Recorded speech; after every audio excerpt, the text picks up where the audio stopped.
Millicent, budget making as it is in management of leadership is always work in progress. There is no perfection to it. That's why even the most developed countries keep on having new leaders. Otherwise, they could have finished the work and say, sasa tumemaliza, there are no more leaders to be needed. So there is always working, it's always work in progress to reach where we are headed. He also asked about the regrets. What I believe myself is that I am the sum total of all my experiences, bad and good. And if I want to remove any bad experience from my CV, that is, as a human being, then I am deserting to be who I am. Therefore, very rarely will I have regrets. What I'll have are lessons to do things better. Not about only doing, to treat people better. And if at some point you feel that you've been wronged, I always believe it's an opportunity for you to know how to treat people better when you are at a vantage point. And therefore, no much regret. Yes, my brother. My name is Mike from Ndindi. Now, kwa vile kuna masuala kadhaa umeguzia pale kuhusiana na uhusiano wako na wakazi wako wa Kiharu. Ulichaguliwa moja kwa moja kwa sababu haukuwa na vibango vile kugusa Kiharu. Vile vile ukasema kwamba hakuna yeyote aliyekupigia simu kuhusiana na kazi yako na uhusiano wako wa kikazi. Na labda uhusiano wako na Rais William Ruto umekuwa vipi hivi karibuni, na labda kabla ya kubanduliwa hamsini kwa aliyekuwa naibu rais, uhusiano wako na Rais William Ruto ni upi hadi kufikia sasa? Je, amesema na wewe muda wote ule? Umesema na aliyekuwa naibu rais wote kule? Uhusiano wako vile vile na aliyekuwa naibu rais ni upi hadi kufikia sasa? Mheshimiwa, swali langu ni jina langu ni Ronny Regan kutoka idara ya Moredi. Your name is? Ronny Regan. Ronny. Okay. Swali langu kwako ni kuhusiana na utendakazi na uchapaji kazi wako katika eneo bunge la Kiharu.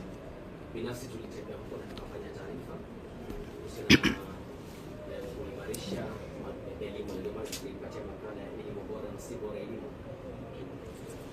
Hivi sasa umengatuliwa na kuondolewa katika wadhifa ambao umekuwa unashikilia, na hizi tetesi ambazo zimekuwa zikisemekana na viongozi kwamba mgao wako ulielekezwa katika eneo bunge lako, kwa sasa hivi umeondolewa. Je, ujenzi wa shule utaendelea, madarasa yataendelea, kabla zitaendelea na wanafunzi wataendelea kula, au sasa bajeti ile itakuwa imefinywa, una uwezo zaidi? Okay. Kidogo tu, the reason you see me answering chache so that I don't also get lost. Let me answer the two very specifically. Mike, you asked about the relationship with our leaders.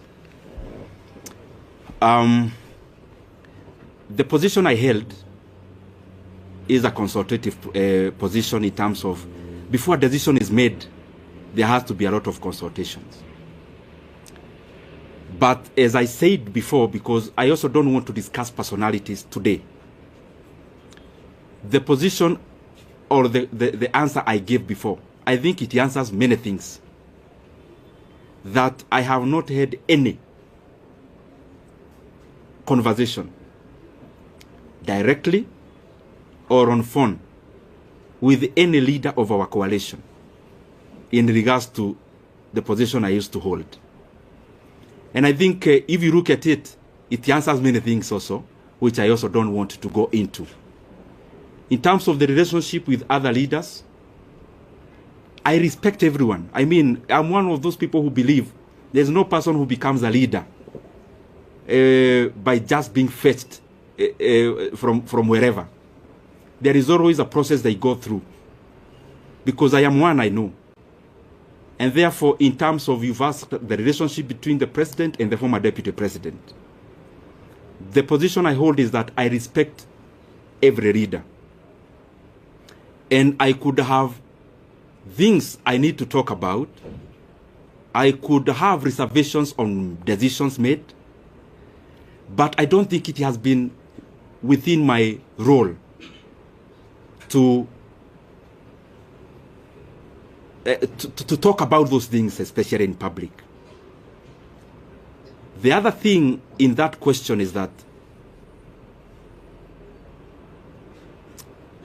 maybe for clarity's sake,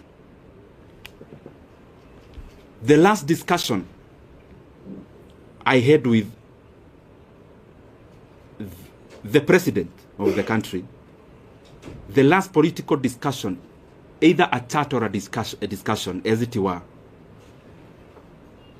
was before October of last year.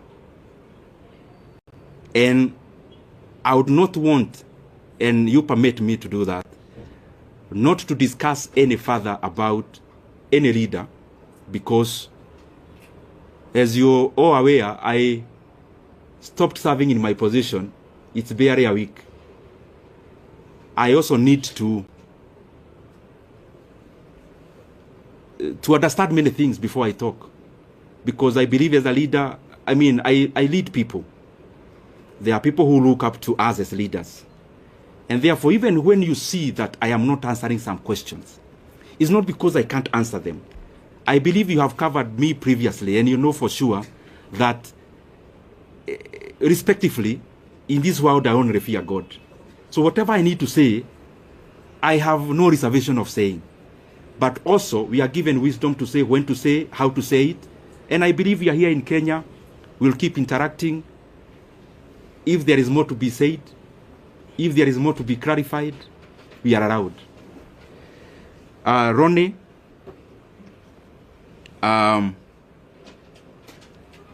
he has been to Kiharu, by the way, to cover. Achana na taoja hii ni maji ya dimu kidogo ndio.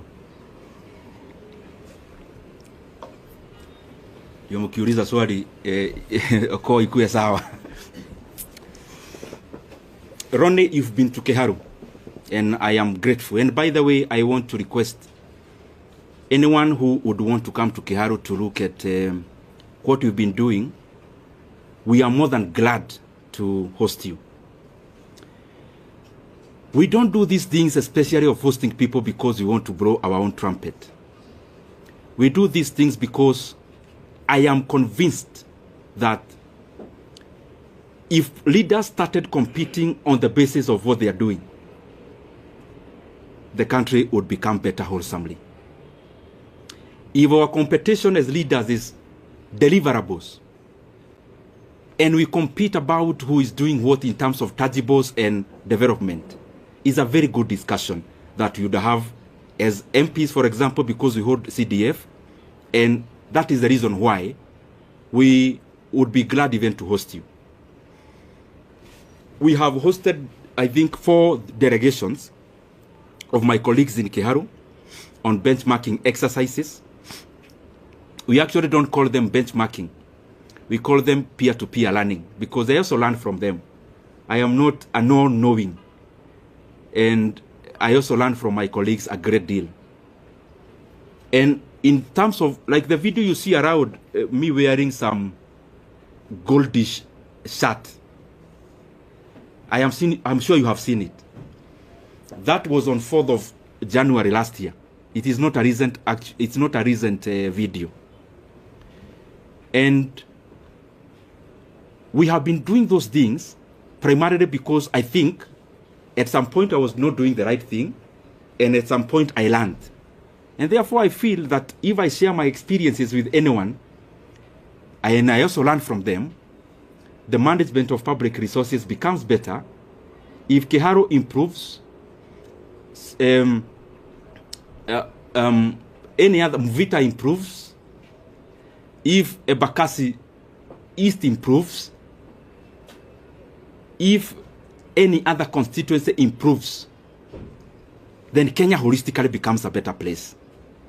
And I want to underline, the leaders who come to Kiharu, they don't come to learn because I am all-knowing and I know everything. I also learn from them. And that is why I also go to their constituencies to learn what they do. And I also know majority are trying their best. Specifically to answer you now, is that the projects you saw in Kiharu, majority of it that we have done in our learning institutions, I actually did in my first term. In my first term, I was a member of a committee called Regional Integration. I think I have answered you. So, I'll still call you next year. I hope we'll still be doing better, hopefully. Yes. Majibu Kisao from K24. Kuna swali mwenzangu alikuwa ameuliza kwa kifupi tu kuhusiana na wale wabunge ambao walikuwa wanakujeli kwa labda kujilipizia pesa kuwatumikia wakazi wa Kiharu.